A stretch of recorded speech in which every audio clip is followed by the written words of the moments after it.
that's the frustrating thing about me.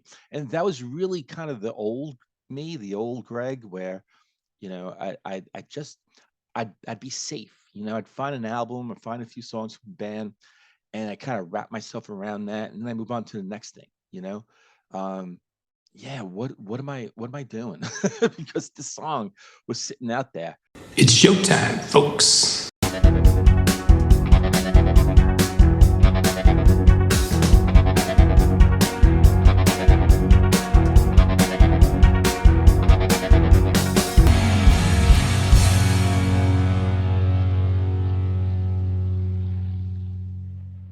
Hey everyone, and welcome to another episode of Into the Music. This is where we listen to some great songs, right? And some songs, interesting, but we're always giving it a good shot. And when I say we, there's John and Andy on the channel. Go dive into our catalog, and there's a lot of great stuff from them with each other, them with me, and it's a whole big triangle, just amazing music, reactions, talk, and the whole thing. But I'm going solo today. Every once in a while, I do that, and I do that mainly for KoFi stuff that comes in. And so Finbar is asking me on my KoFi site. Go check down below the link. Takes you there, and you can make great requests. And I guarantee I'm going to react to it, and I'm guarantee I'm going to react to "You Never Should." That's a song by My Bloody Valentine. Now, I have on my iPod, the archaic iPod. Um, I have Loveless on here, and I love that album. Uh, it's beautiful.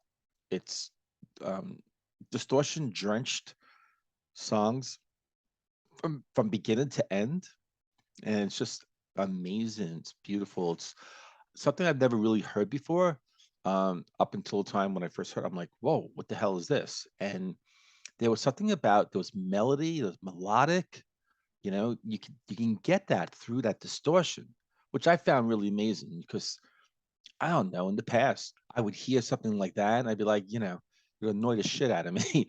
But there was something about that that distortion sound. It was just there was, it just it felt right. The way the songs were constructed and delivered, and with the vocals and the other instrumentation, it just was like it would be naked without the distortion. It was really amazing. Um, so this one is where Finbar has let me know that this is 1988, and where he's saying that Bloody Valentine, My Bloody Valentine, was in its prime. I don't know. I don't know. I find that really interesting because I would say that Loveless album here, that was their prime. But we'll see. I'm really intrigued. You Never Should by My Bloody Valentine.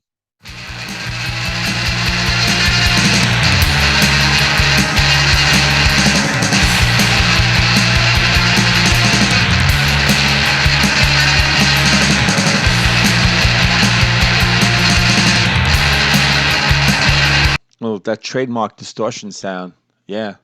They had it back then in '88, so that's cool. And the drums, just wow, they're very pronounced, coming coming through, um, big time. This is cool.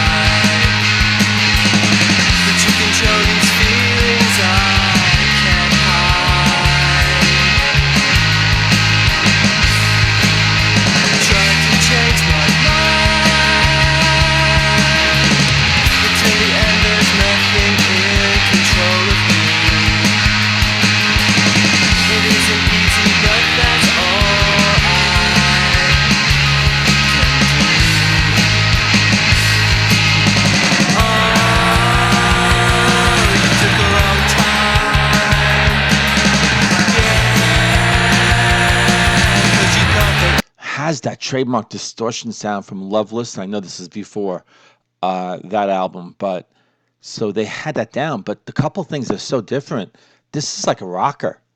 I mean, this is a fast tempo rocking song. Um, you didn't have much of that really on Loveless. Yeah, everything was just kind of very even more saturated with distortion, just saturated, dripping with it, and kind of like more heavier sounding and slower paced. Most of the songs on that album. So this is interesting. This is like rocking. And the other thing too is his the vocals.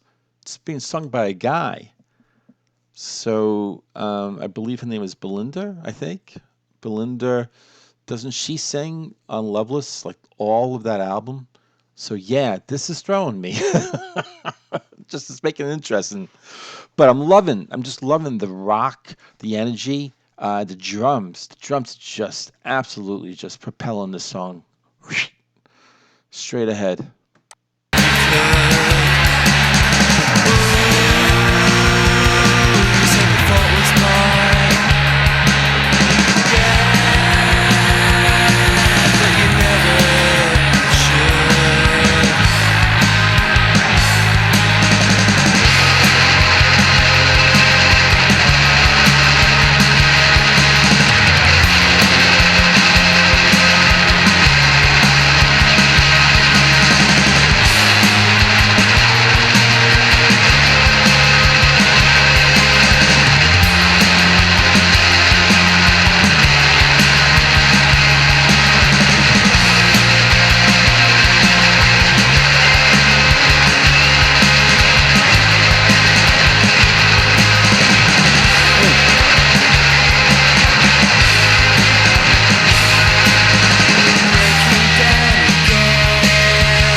It plays like a punk song, a punk rock song.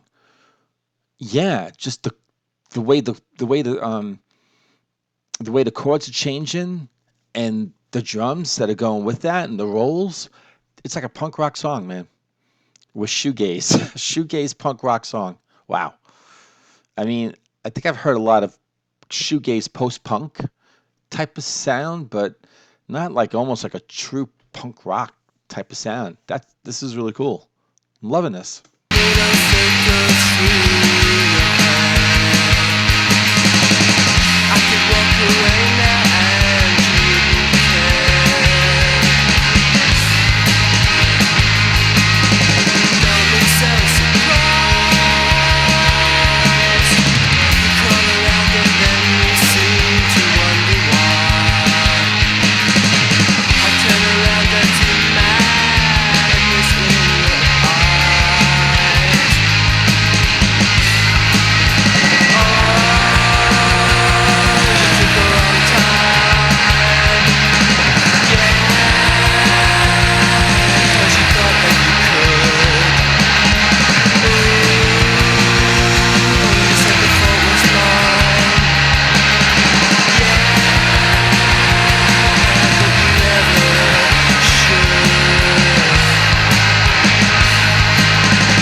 Oh wow. Oh, as tempted as I am to listen to it again, like now, I will listen to it again after I'm done with the whole reaction thing. It's tempting right now, but yeah, wow, wow, wow, wow, wow. Was that Belinda that I was hearing in the background? Yeah, I think at some point between 88 and 91, they said, yeah, I think we're gonna kind of put her in the forefront. But you know what? He didn't sound so bad. Uh, I'll articulate that a little bit on the other side. Yeah, he reminded me of actually somebody or some people, a band, the way the vocals were sung. Yeah, this was really cool. Um, yeah, I would definitely mess with this, man. Absolutely going back to. All right, let me articulate my thoughts. So I pull up some information about the band, and on the other side, that's the frustrating thing about me. Um, is that I sort of rest on my laurels. I mean, I have this amazing album, Loveless, on that iPod, right? And I go back to it every once in a while. Why the hell have I never tried to really discover their music before and since? And I guess right. I think my understanding is that they have a lot of good stuff after Loveless. I think right. I think they're still a current day band. Um, I got some information pulled up. I just kind of yanked it out of Wiki, so we'll look into it. But um, yeah, why? I just that's the frustrating thing about me, and that was really kind of the old me, the old Greg, where I just I'd be safe. I'd find an album or find a few songs from the band, and I kind of wrap myself around that, and then I move on to the next thing. Um, yeah, what am I doing? Because the song was sitting out there. Um, what's really cool about this is that it is I was about to say so different than Loveless, um, but it's not because it's got the distortion. I mean, that was going on back in that time. So I think that was a trademark right from the beginning. Okay. But this is definitely cut from a different cloth when you think about the tempo. Tempo was absolutely, it was fast paced compared to anything on Loveless. And there's moving songs. There's songs that are moving, um, that move on Loveless, but this is a rocker. This was just rocking. And the more played, the more apparent to me that it was like a punk rock song. The way the chords were changing and the drums were just, I mean, Lord, on steroids. They would just, you know, freaking every drum was I just showed you. Yeah, guns. You have guns, right? But oh my Lord, it was just so ah everything was just rolling and moving and smashing and crashing. It was great. um and the thing with his vocals, and I forget his name, we'll look at it in Wiki, but um that surprised me too, right? Because it's Belinda, I believe her name. She's singing, I think, on the entire album Loveless, and yet you got this guy singing, and he reminded me of the Meat Puppets, and I like the Meat Puppets, and I like the way they're kind of, out of tune, out of tune, sort of singing just slightly. It makes it a little bit kind of unsettling, but there's something kind of interesting and cool about that too. And so he had that sort of, he knew that he was kind of not the greatest singer, but it worked. It worked on this song. And I think maybe again because it was like it really felt like a punk rock song. Um, and he was that sort of unpolished vocals was a great match for the way the song was being delivered, if that makes sense. Yeah, and I love when he went high. It would be like, ah. um, that was pretty cool. It was sort of done at the right time with the lines that he was delivering. So yeah, yeah, I really, and it's interesting because in the beginning, I don't know, like the first minute or so, I was like, okay, this is interesting. I guess because I was like thrown with the vocals and the fast pacedness of the song, but after minute two or so, I was like, okay, like it just like grabbed me and I was in it. Before I knew it, I was like, this is really cool. So yeah, let me get into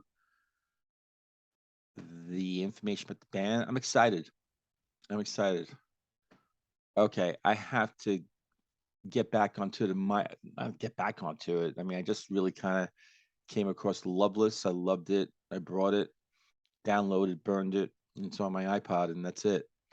So I need to get onto the My Bloody Valentine journey. So, and if you folks out there want to help me along with that, hey, uh, be my guest. My Bloody Valentine is an Irish English, so this is Wiki. Irish English alternative rock band formed in Dublin in 1983, shown known for their early and highly influential shoegaze recordings. Since 1987, the band's lineup has consisted of founding members Kevin Shields, vocals, guitar, sampler. So is that Kevin on this song singing? Colm O. Colm O. Siag. Oh man, that's a tough one for me to say. Drum sampler Belinda Butcher, Talk about Butcher. I definitely butchered that name. So Belinda Butcher. Okay, vocals, guitar. I think I hear her backing vocals on this. And Debbie Googe, bass. Their music is distinguished by dissonant guitar textures, androgynous vocals, and on unorthodox production techniques. And it looks like this song might be off the album Isn't Anything. Let me just double check. I clicked on it right now, and I'm going to the list of songs, and you never should. Okay, track 10. All right, cool. And anything about this that I should really know? Yeah. So Wiki's saying upon its release, the album received rave critical reviews and reached #1 on the UK Independent Albums chart. So right out of the gate, they like rose right to the top. So just a little background, more background. After the band's original vocalist Dave Conway left in 1987, replaced by Belinda, the band at first continued in their previous noisy indie pop style. Oh wow. Okay. Kevin Shields then decided to return to the band's avant-garde roots and began to explore the possibilities offered by the studio facilities available after having signed to Creation Records in '88. Creation head Alan McGee recalled, Kevin gave me You Made Me Realize, which was supposed to be a track on their first EP for us. I went, that's the single. He was shocked because they'd only done the track as a joke. Then they did stuff for the album, and I said, go for more of the weirder stuff. So they went back and did stuff like Soft as Snow. Oh, cool. I love that title. Should that be the next song from My Bloody Valentine? Let me know. Put that in the comments. Those are the only suggestions I've ever given them. So I'm taking it that they sort of came up with that real sort of dissonant, very distorted uh, sound. Um, and they said, hey, go with that. And I guess that's what they're talking about. Yeah, because here, Q's Stuart McConey. Q is a rock magazine. I don't know if they're still in existence. I think they are. Stuart McConey wrote that the album, quote, was the first full length expression of this remarkable new sound. Gossamer vocals and insinuating melodies glimpsed through sheets of blurred, opaque noise. Melody Maker described its sound as swoon songs, oblivious, languorous vocals and out of focus guitars, which have been like being taken to the brink of consciousness and held there. Wow. Okay, I have to get more into that first album then. Okay, fantastic. And let me just pull up the lyrics here. So someone actually writes on genius.com. I think the song is about the end of a relationship in which he loved her more than she did. She did him. However, she said it was his fault. So here we go. Verse 1, twisting round inside, my heart is burning up, my head divide, but you control these feelings I can't hide. Try to change my mind until the end. There's nothing in control of you. It isn't easy, but that's all I can do. Is that where he goes? But that's all I can do. I'm trying to remember the way it went now. Chorus, oh, you took a long time. Yeah, of course, you probably could. Ooh, you said the fault was mine. Yeah, but you never should. Verse 2, breaking down again. You're running little circles through your hair. I could walk away now. People do that when they're nervous, right? I could walk away now and you wouldn't dare. Don't look so surprised. You crawl around and then you seem to wonder why. I turn around and see madness in your eyes. And the chorus again. Yeah, you said the fault wasn't mine. Yeah, but you never should. No, you never should. Seems like I think they're right. Seems like she wasn't as into him as he was into her. So she's kind of the one at fault, really. And so, yeah, saying that the fault's his, yeah, you never should. No, take that back. So great request, Finbar. Thank you so much. Folks out there, yeah, put in the comment section. What do you think? What do you think about the song? Think about the reaction. Think about the things I had to say. Um, sort of my opinions, about the sounds, punk rock sound, and so on and so forth. And like his voice, right? What do you think about his vocals? I thought they weren't so bad. Um, yeah. So here we go. Have a great day. You take care. Okay. Crazy world out there, but hang in there. Listen to music. That's what's going to get you through each and every day. It helps me. And in the meantime, I'll see all of you on the next episode of Into the Music.